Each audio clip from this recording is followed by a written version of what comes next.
Now, we're talking 3DS games today, and I had to dress for the occasion. Look at that Strangers of Paradise hat. Yes, I know, be jealous. And it totally does not barely fit me at all. It's not like my head feels like it's losing blood pressure or anything.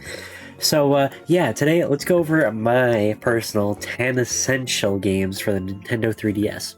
Let's get into it. What is going on, everyone? It's Ty here, and today, I'm going over my own personal 10 essential 3DS games. Now, I went over like my 10 best favorite, whatever you want to call that video list. The hat got taken off in between the intro because it hurts. But yeah, this is like my 10 essential. Now, some of the games are shared because a lot of essential games are some of the best games in my opinion. But I felt like a lot of people are like just getting into 3DS. Maybe they want to know what system defining games. That's kind of in my eyes what these are. Some of these, a lot of people, if you are in the 3DS scene, you probably know just about every game on this list. Maybe you don't know one or two of them, but they're not even all that obscure. So I'm like being blunt here. This is just my opinion, and it is just games that you should buy if you're new to 3DS. So let's get right into that. And then these aren't no real particular order. I just kind of try to get different genres and different types, genres and types. I guess different I don't think there's one game on here that appears in the same franchise, I believe. Other than that, they're all different franchises, but the two in this list are very different from each other. I also have not totally played all these games. I played pretty much all of them. There's just a couple, but I put them on here because everyone's like, you gotta get this game if you got a 3DS. Okay, now for real, let's get into it. At number 10, Triforce Heroes. Triforce Heroes is a very controversial game, I guess you'd say. If you don't know, this game is very multiplayer heavy, kind of thing a la Four Swords, except this is a lot more there's a bigger puzzle aspect, I guess. I don't know. I'm not saying in Four Swords you don't work together, but in this game it feels like you're really working together and you really need to have 3 people play it. There is a solo mode, and this is why the first one I picked, because it's there's a solo mode, but it's really bad. I do not recommend it. But the definitive way is finding 3 friends, get in a party, chat, and just play this. It also, I believe, has download play. It does have download play, so... and also local play, so if the servers go down, it is still possible to play this game in the way it was meant to be played. So there's that. I've been working my way through that game, and I really recommend anyone try it, because it is an experience, very fun, very frustrating experience. Frustrating in a good way. It's enjoyable, it's super enjoyable, and very overhated. Number 9 here, I didn't grab my copy, so I'll probably put an image somewhere here. Metal Gear Solid 3D. I have not finished this. This will probably take me 2 billion years to finish. But what I will say is I got a comment, and if I can find it, maybe I'll put it. It would take me a long time to go find what video it was on. If I find it, shout out to them. They're here. I will try my best to find it. Anyways, they said this was one of the reasons that they bought a 3DS, and I was kind of looking into it, and it's a reason other people bought one. And I mean, it's kind of crazy to me to think a remake like this was a system seller, because it wasn't even that old of a game, really. I mean, it's not new, but it wasn't old at the time. I mean, it even has its own model in Japan, so it was a pretty big deal, and I think it deserves a lot of credit for what it is. It looks pretty on par to its original version in comparisons. I mean, obviously, it's on a 3DS, you're going to notice which one's the 3DS version, but it did a lot for it in terms of controls. I remember... Man, you're able to do something. You're able to do some movements differently. It's just an overall improvement of the game, is what I've heard. I obviously, people have their opinions. I also read that people are like, it's a playable version, but not better, But I do think that why it's essential is that it really shows what the 3DS could be capable of. A whole game like that is pretty impressive, especially super early on the 3DS's life cycle.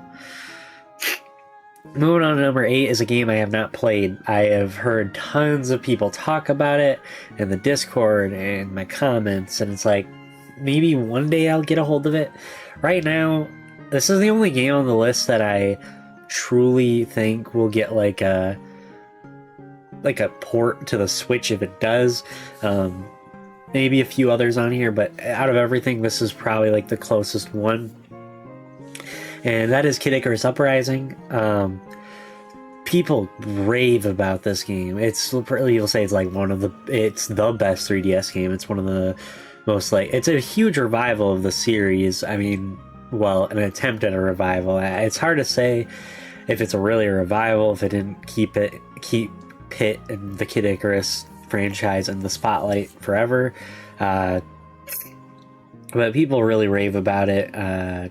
So I don't really have a lot to say here because I have not played it. I have not really done my true research on it, but from what I get on it, you get hand cramps.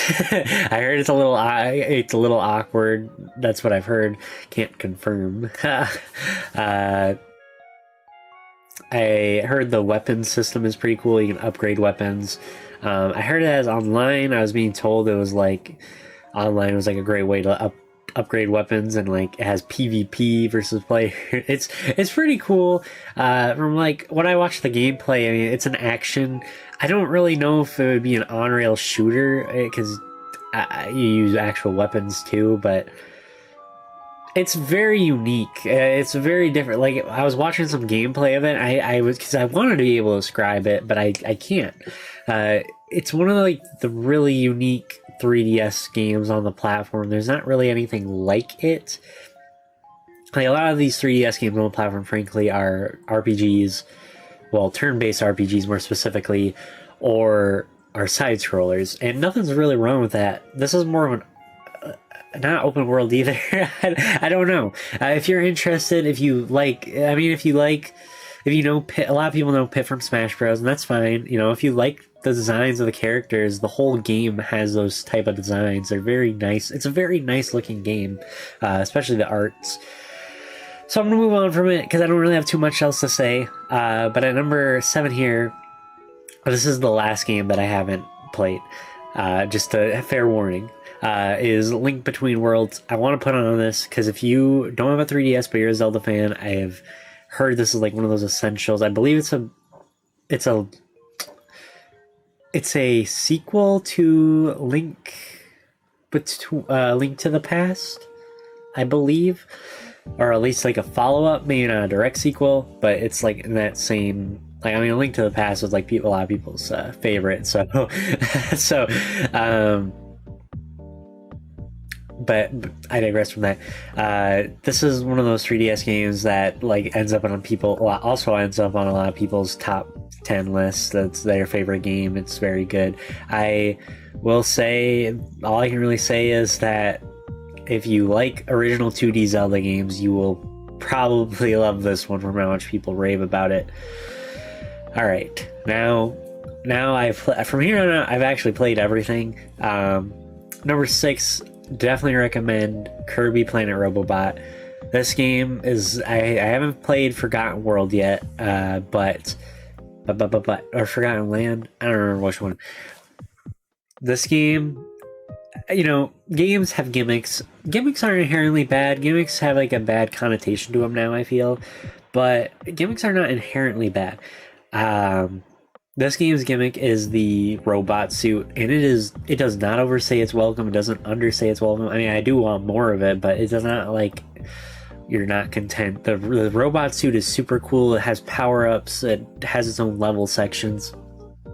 It's really fun. That is one thing about it I really like. The world design is phenomenal. The music is awesome. Kirby's new abilities are super fun. They're a little weird, but they're fun still. They're fun. Kirby gets a PhD in medicine and he throws pills. It's funny. There's a part where you pick up like a little Game Boy remote control and control a robot Kirby. It's cool. It's really cool, and I feel like none of the Kirby games Like the Triple Deluxe, I didn't hate it at all. Star Allies was okay, but I don't feel like either of them had the same amount of love that Robobot did. And I heard Forgotten Land does have the same amount of love into it, so I can't really say much about that. But if you want a Kirby game with a ton of love in it, play that game, because it is really good. It is really good. Number 5 here, we have Fire Emblem Awakening. This is my favorite Fire Emblem game on the platform. Actually, my favorite one on it. This is probably a little controversial. I really like Revelations, but if you want to get into Fire Emblem, this is the game that revived the series, gave it a second shot here in the West. This is a game a lot of people where they started liking the series, because I mean, really between on the couple we got on the Game Boy Advance, sure, we got the one on the GameCube and one on the Wii, but there weren't a lot of copies, so not many people knew about it, never got to experience it. And then the 3DS was really like the last hope for this franchise in general, especially here in the West. So this game really made people fall in love with it. It's a pretty good story, great characters, great art. Also has some DLC for those that own the game. If you want to get on that soon before that eShop closure.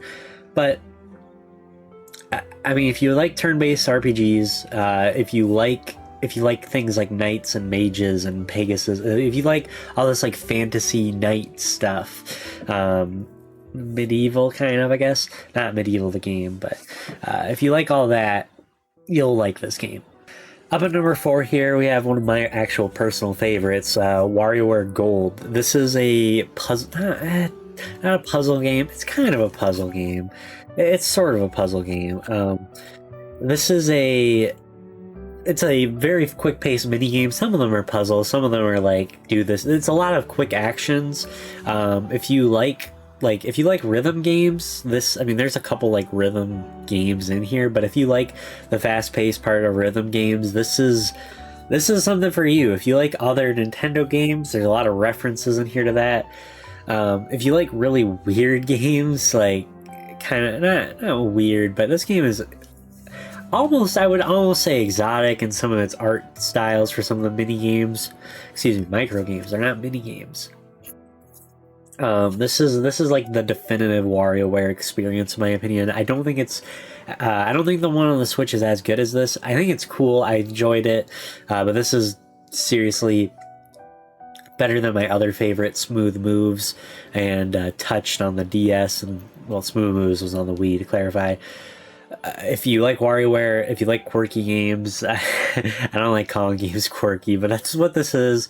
If you like rhythm games, this isn't exactly a rhythm game, but it has that feeling, pacing. If you like to know like weird characters, everybody in this game has their own personality. It's very cool. Also one of the few games to like really make like use of like everything the 3DS can do. Aside from 3D, this game only plays in 2D, but I mean, it uses the gyro, the twist, you mash the buttons, you touch the screen, use the microphone. I dropped it. We're dropping games. Whatever. That's my sign to move on from that. I could talk forever about that game. I love that game. Next, so speaking of rhythm games, though, this is my favorite. This would be my pick. If you like rhythm games, I really recommend Theatrhythm, Final Fantasy, Curtain Call. Curtain Call specifically, more content in it, or like it's the definitive version, I guess, is a better way to put it instead of going into everything. You form a party and you listen to Final Fantasy music, which is a banger, and you make a party of characters, you collect loot. When you time to the rhythm, you defeat the enemies faster, and you sometimes even fight a boss. It is very cool, a very cool way to do a rhythm game. There's other really great rhythm games on the Switch, on the 3DS.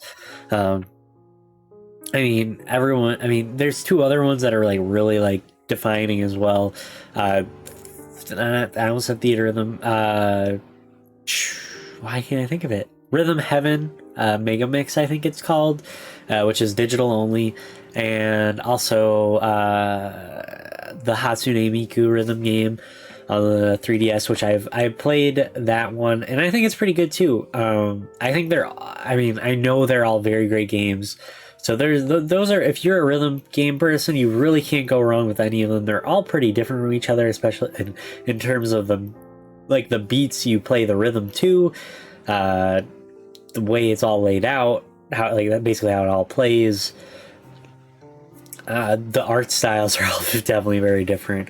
They're all very different, but also all very great. If you want a variety of rhythm games, get all three, because Rhythm Heaven is definitely more of a rhythm game to beats instead of like actual music, compared to the Hatsune Miku and Final Fantasy game, where they're actually like songs. And I don't want to say Rhythm Heavens aren't songs, but if you played it, you know it's different. And Upper number 2 is a Pokemon experience. Now, I put Sun and Moon and Ultra Sun and Moon on here. I think Ultra Sun and Moon are definitely the better games, but I mean, I don't know. I go back and forth on which one I recommend to people, mainly because if you are tired of like Pokemon's like saying like a gym leader formula, this game like really like does something. I mean, it does like has like gyms, but it's a little different how it's laid out. You're going from different islands. There's just a lot of cool features. It's the last game to have all the Pokemon up to that point, both of them. I'd probably recommend Ultra Sun, Ultra Moon, but just because there's more content to it. But either one you can't really go wrong with. I do think these are like, in terms of you wanting a new experience and you love Pokemon but are sick of how it's been going, play that one, because I think it has a lot of love put into it. There's a lot of unique things that it does. There's like a Pokepalago where you like can have your Pokemon on a little island. You collect beans and you can lure in Pokemon, send them on quests, plant a farm. It's really fun. The characters, I love like all the characters in this game. It's really good. I think it has actually a good story. I don't think I can really say that about most Pokemon games, even if I like them. Pokemon's not really known for its story all the time, and this was one where I think they tried, and I think they succeeded. It's nothing insane like, wow, this is a masterpiece of a story, but, you know, it's a story. It's engaging. It's fun. So I recommend Sun and Moon, or Ultra Sun, Ultra Moon. Can't go wrong with either of them, really. And now last on this list is something that I think every 3DS owner has to have, and that is 3D Land, Mario 3D Land. This game people seem to try to ignore. I don't really know why, but it's like one of the big things they were announcing with the 3DS, and it's a great Mario experience. If you like 3D World, you'll definitely like this. It has a lot of content in it, and like when you think the game's over, it's not. You do it again, and it's fun. It is fun, and it's one of the few games that like I don't think we'll be able to really emulate very well. There are parts where it's like if you have the 3D on, it like actually makes a difference. So unless they figured out a way to emulate the 3D effect very well, this is one of those games that you want to have like, and just when I say emulation, I mean on a computer, obviously. This is like something that I think can only really be played on a 3DS. There's a couple other games like that, but this is just one of those experiences I think everyone should have. Is it the greatest game of all time? No. Is it the greatest Mario game of all time? No, but it is a very good and very fun Mario game. Brought back the Tanuki Leaf, which is a fun power-up to mess around with. The level designs are fun. I do think it can get a little generic sometimes. For sure, I think 3D World has better world and level designs, but there's a lot of unique stuff in here, and I think it deserves more appreciation. There you have it. There is my 10 essential 3DS games. We're looking at 20 minutes here. 2 minutes a game. Not bad, not bad. So I hope you maybe took something out of this. Maybe you got a recommendation. Maybe you're like, oh, maybe I should try this game. And, you know, I recommend trying games. Games are meant to be played. Have fun with them. So with that all being said, thank you so much for making this video. Yeah, this is 3DS video games, yo. if you like what you saw, I do more 3DS content. I do other video game content, long videos like this, short videos sometimes. If you want to connect with me and the rest of the community, feel free to join my Discord, link in the description below. But until next time, I should have thrown Moshi Monsters Moshling Themepark on the list, guys!